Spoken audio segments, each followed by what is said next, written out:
Imagine paying dues for neighborhood harmony, and then, watching your HOA call the cops on your family vineyard at sunrise. What would you do if a board president named Karen tried to shut down your livelihood because your grape rows don't match the aesthetic? Dawn rolled over Solstice Valley like a soft curtain. The kind that mutes sound and turns breath into fog. I was out there before first light, pruning shears in one hand, coffee in the other, when I heard sirens yawning awake down on County Road. Boots crunched over fallen leaves. Radios crackled. And there she stood, on the lane, Karen Hartwell, our HOA president, and self-appointed guardian of beige lawns and matching mailboxes, filming me like she'd just discovered a criminal mastermind with a hose. "Morning," I said, trying not to laugh. "You folks here for the Great Grape Conspiracy?" Karen didn't even blink. Her nails, painted some shade of money, ticked against her phone case. "You're operating a commercial enterprise in a residential community," she announced, chin lifted like a judge who eats HOA bylaws for breakfast. Fun fact about me: before I moved back to the farm, I was a corporate real estate attorney in the city, billing $400 an hour and arguing about commas that were worth more than cars. Then life exploded. Marriage gone. Savings gone. Pride mostly gone. What I had left was this land, my granddad's vineyard. 40 acres of stubborn vines and good bones. Planted back in 1962 when folks here still waved with their whole hand. I traded suits for work boots and learned real fast that mud don't care about your resume. This place smelled like rain on dust and warm oak. The kind of smell that makes your shoulders drop without asking. And I'll say it, the first time I watched the sun break over those rows, I felt like maybe the world hadn't given up on me yet. Karen. Though Karen never met a sunrise she couldn't turn into paperwork. It started with a letter thick, official, and smug. Cease and desist. Unauthorized agricultural structures. Daily fines. She'd copied the county, my bank, and a newspaper editor who apparently thinks gossip's a food group. Rules are rules. Her note practically hissed. This is a residential community. Karen, I told her later at the fence line, this vineyard's older than your subdivision, your Escalade, and, respectfully, your highlights. She gave me the HOA smile. You know, the one, tight lips, hungry eyes. We have standards. Sure do. See, vineyards like mine often come with protections buried in dusty deeds. My granddad, God rest, that stubborn man, recorded perpetual farming rights back when a handshake could still sign a contract. I dug into the old files, paper so dry it flaked like pie crust, and found exactly what I hoped: rights that run with the land. Rights that say, politely but clearly, no HOA can tell these vines to pack up and leave. I mailed copies everywhere. She'd mailed hers, with a note written in the calm voice lawyers use when they're about to ruin your day. Please confirm this agricultural exemption remains in full force and effect. 2 days later, the county sent a man out. Rodriguez. Kind eyes. Practical boots. Clipboard like a shield. He walked every barn, shed, and walkway. The wind carried the smell of sweet grapeskins and damp soil. Everything's fine, he said at last. Exemptions ironclad. Whoever filed this complaint doesn't understand rural law. Whoever. I said. And Barrel, my German shepherd, with a nose for nonsense, huffed like he agreed. Now, if you've never seen a HOA president discover her favorite bat can't hit the ball, you're missing a kind of theater that's both tragic and hilarious. Karen pivoted from legal threats to public shaming faster than you can say compliance. She spun up a Facebook group called Concerned Neighbors of Solstice Valley, where she posted moody pictures of my tractor like it was a villain in a true crime special. Does anyone else notice the flies, she typed. As if grapes invented insects. I worry about truck traffic, she wrote, next to a photo of, sorry, my mail delivery. Folks I'd waved to for years started pretending their sunglasses needed adjusting when I walked by. At the bank, Janet, the loan officer who used to slip me farmers market recipes, suddenly needed additional documentation. The vibe was polite funeral for my reputation. I could have swallowed it. A lot of people do. There's people who roll over when the first threat arrives. Sign whatever. Sell out. Move on. But this dirt, it carries my granddad's footprints. My name. My second chance. And I don't roll. So, I did what old me used to do best. I researched. I mapped. I bled highlighter on deed books in a courthouse basement that smelled like paper ghosts. I hired a surveyor. I called a friend Jake. Environmental attorney.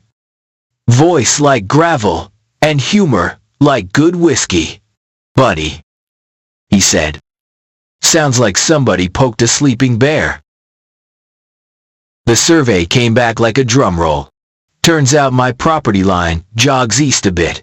50 feet straight through 3 backyards wearing HOA-approved pergolas. Grandpa had granted a construction easement way back when, but he'd kept the underlying title. Classic farm move, never sell the dirt. Just lend its use. Also buried in those maps, a utility easement that crisscrossed the whole development like a secret spine access for me to water. Roads. Power.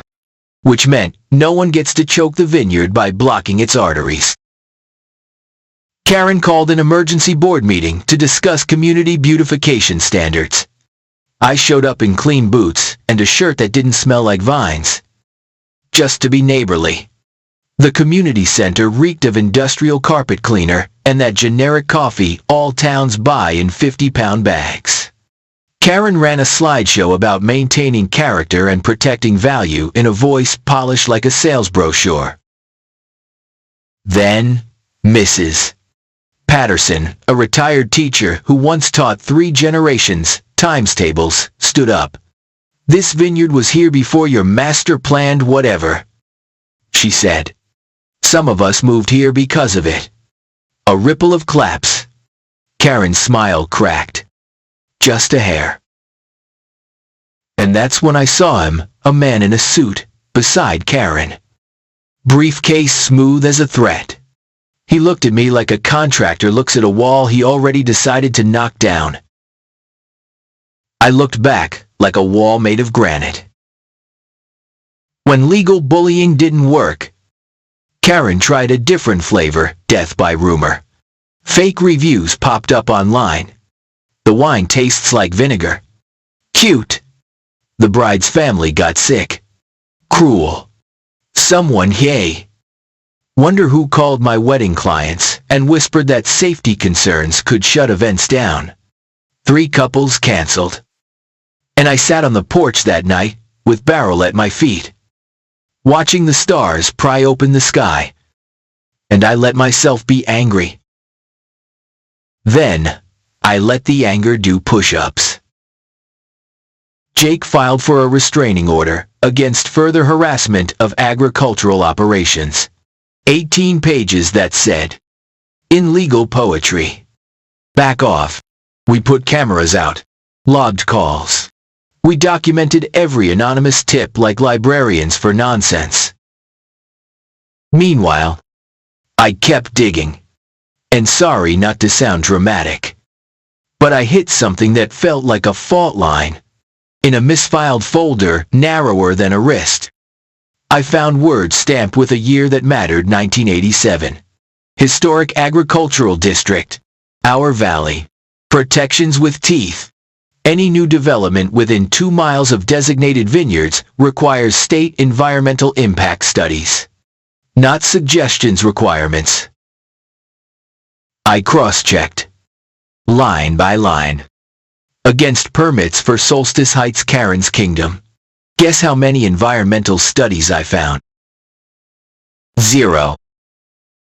Which, yeah, no, is a number that gets prosecutors real curious. Jake whistled when I showed him. Buddy, this ain't just an HOA spat. This smells like fraud. He started saying big letters, Rico, and I started sleeping better. Then came the scare tactics crescendo. Someone cut an irrigation line. A dead fish decorated my driveway like a mobster's postcard. Police did wellness checks after anonymous calls claimed I'd threatened neighbors. We saved the footage. We logged the times. We brewed stronger coffee. The community split. Half the farmers circled wagons around me, bringing casseroles and stories about being pressured to sell. Half the HOA clutched pearls in comment sections. Local news sniffed around. Our bank got nervous about development loans connected to Karen's husband Preston, a developer who builds those copy-paste houses you can spot from space. And then Preston himself walked up my lane one foggy morning, a briefcase sweating in his hand. He offered a number with more zeros than my brain likes before breakfast to resolve this amicably. He framed it as kindness. He called it a win-win. He said the quiet part out loud. This goes bad for all of us. Preston, I said, and I could hear my old courtroom voice rising up, calm as ice water. The only thing I'm selling today is wine. His smile melted off. You have no idea what you're up against. Maybe, I said. Maybe you don't either. What he didn't know, what I didn't tell him, was that Rodriguez, the county inspector, had a second badge with 3 letters on it. I'd been wearing a wire for weeks.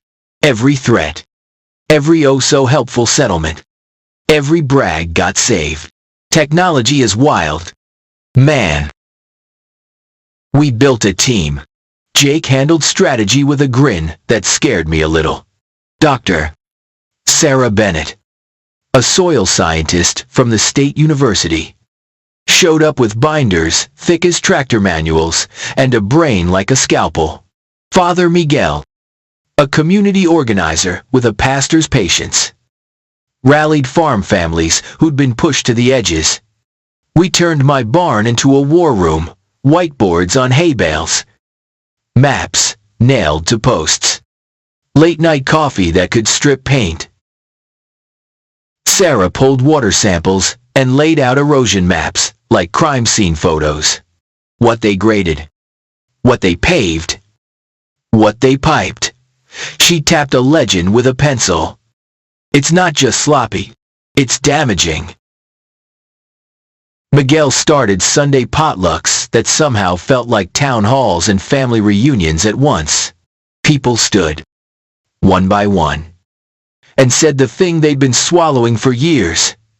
We were told our land didn't belong anymore. We were laughed at for not knowing the rules. We were offered money that felt like an insult and a threat. Meanwhile, Ethel, the courthouse clerk, who'd seen every scheme under the fluorescent lights, called me with updates in a voice like velvet sandpaper. Honey, she'd whisper. That developer just pulled records for 3 more farms. Tell folks to watch their mail. We filed for injunctions to freeze development. We prepared whistleblower complaints. We organized evidence into binders that clicked shut with a music I still love. And, okay, I let myself feel a flicker of joy. I was good at this work. Using it to protect instead of bulldoze. That lit me up. Karen kept posting. Of course. Escalating from pearl clutching into full-tilt conspiracy. Dangerous chemicals in my wine. Tax problems. Code violations. Her rants got longer. Her circle got smaller. People started walking away from the crazy like it was a bonfire with too much gasoline. Then we set the table. We proposed mediation for the good of the community at the town hall. Cameras invited. State folks observing. The agenda sounded boring. Which is how you get villains to show. Jake stacked our exhibits, like dominoes itching to fall. Sarah printed maps big enough to cover a wall. Miguel made sure voices would be in the room, that Karen couldn't ignore old families. New families. Workers. Teachers. The banker who finally remembered my granddad's handshake. Town hall night arrived with stormfront energy. The lobby smelled like wet coats and copy toner. Rose-filled. People stood in back. Channel 7 set up a tripod near the fire exit. Karen came in dressed like a verdict. Hair sprayed into a helmet. Binder hugged to her chest. Preston walked in with 2 lawyers, whose shoes probably cost more than my truck. The room hummed like a beehive. The mediator, Judge Wells. Retired. No nonsense called us to order. Karen went first. She talked about neighborhood character, safety, and property values, till those words felt like dull knives. She waved a petition with the same 3 signatures copied, again and again. Okay. I'm kidding. But the handwriting sure rhymed. She framed herself as protector. She framed me as chaos. Preston followed with honeyed phrases about compromise. He even offered to buy my place again, calling it a community solution. Cameras loved it. Some heads nodded. Then Jake nudged me. I stood. I thanked people for showing up on a weeknight, 'cause that matters. And I asked for permission to share a brief history of our valley. I started with the old land grants, back when deeds were typed on thick paper and sealed with wax. I talked about my granddad's recorded rights, and how those rights weren't nostalgia. They were law. I flipped to 1987 and the heritage designation. I explained in English, not legalese, what an impact study is and why it matters. Then I rolled out the survey that showed my title running under some HOA fences like a river under a bridge. I didn't raise my voice. I didn't need to. When I finished, Sarah stepped up and laid her maps down. Here's the grading that sent silt into the creek, she said. Here's the runoff pattern into wells. She pointed with a pencil that drew lines like a surgeon's scalpel. Here's what remediation would take in years, plural. Miguel followed with people, not charts. This is Mrs. Alvarez, he said. And a woman with hands like work stood and told how anonymous letters scared her into selling. This is the Tran family, he said. And a man described offers that felt like threats. Voices braided into a rope strong enough to tow a truck out of the mud. Then I turned toward the back of the room and nodded. Agent Rodriguez and 2 folks with marshal badges stepped in quiet as a breeze. Papers in hand. Cameras moved like sunflowers turning to light. You could feel the temperature drop. The oxygen got interesting. Mr. Hartwell, Rodriguez said, voice steady. We have a warrant. Silence fell so hard, you could hear the exit signs hum. Karen sputtered about setups and conspiracies. Preston's lawyers started flinging words like alleged and premature, but the room wasn't with them anymore. People can smell truth even when it shows up in a suit. The next months were a slow thaw after a long winter. Investigations unspooled like fishing line wire fraud here. Mail fraud there. Environmental violations laced through the middle. I sat for interviews and handed over recordings. Ethel testified about the lost then found file. Sarah's charts became exhibits with numbers you could not wiggle. Miguel kept the community stitched together with food and patience. Karen resigned from the board in a letter that tried to sound noble and landed like a door slamming on a bad party. Her social pages went dark. Her circle shrank to a dot. Preston faced charges with a number of syllables that would make your head tilt. In court, the judge said words I still remember about greed, about community, about how laws exist to protect the small from the large. Sentences were handed down. Checks were written. Restitution became more than a word in a statute. What we got back wasn't just money. We got our valley's spine back. The county, with the state's help, ratified what should have never been in question, Solstice Valley's heritage status. Sharpened and brightened. No more rubber-stamped grading. No more oops permits. No more pretending grapes are lawn decorations. We built something from the pain. The Solstice Heritage Foundation started at my kitchen table with a coffee ring on its first agenda.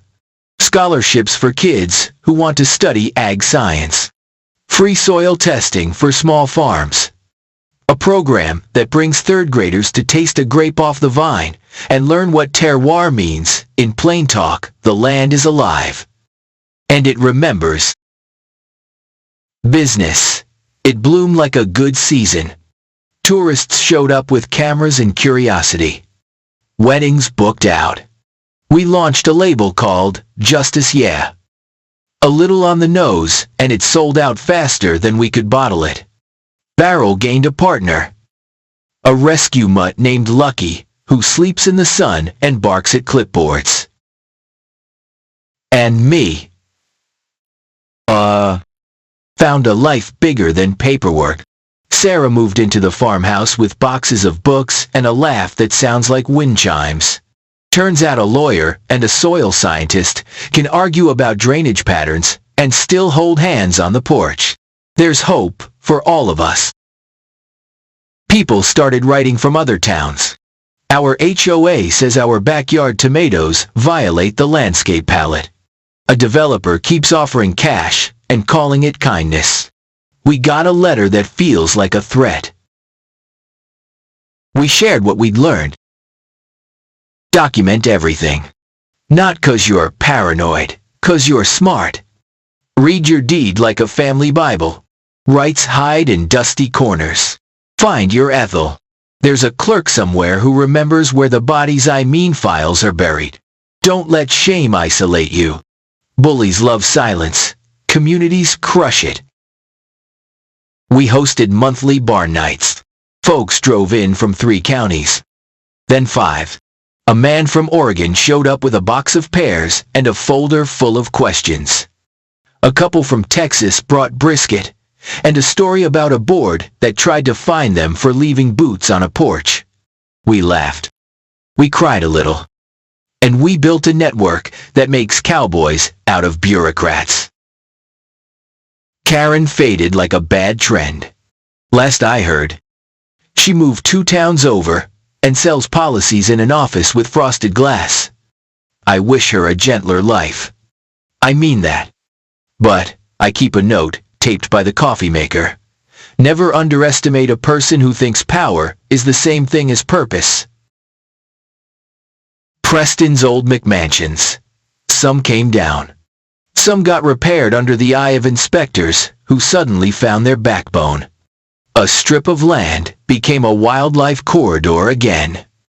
You can see fox tracks there after rain, like a signature on a letter that finally reached the right address. Harvest Festival grew into something that feels like church and county fair had a baby. Kids learn to tie vines. Grandparents tell stories about when the valley was one stoplight and a feed store.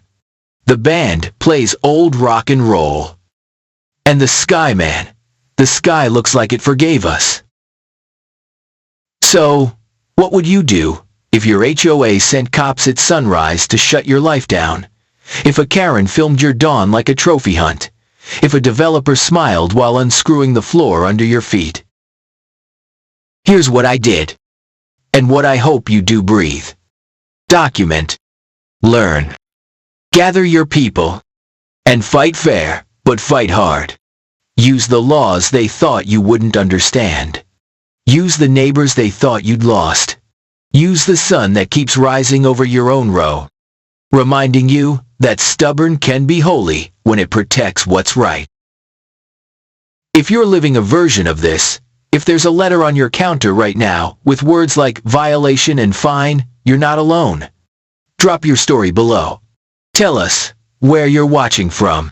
There's people here who'll read it and nod and say, "Here's what helped us."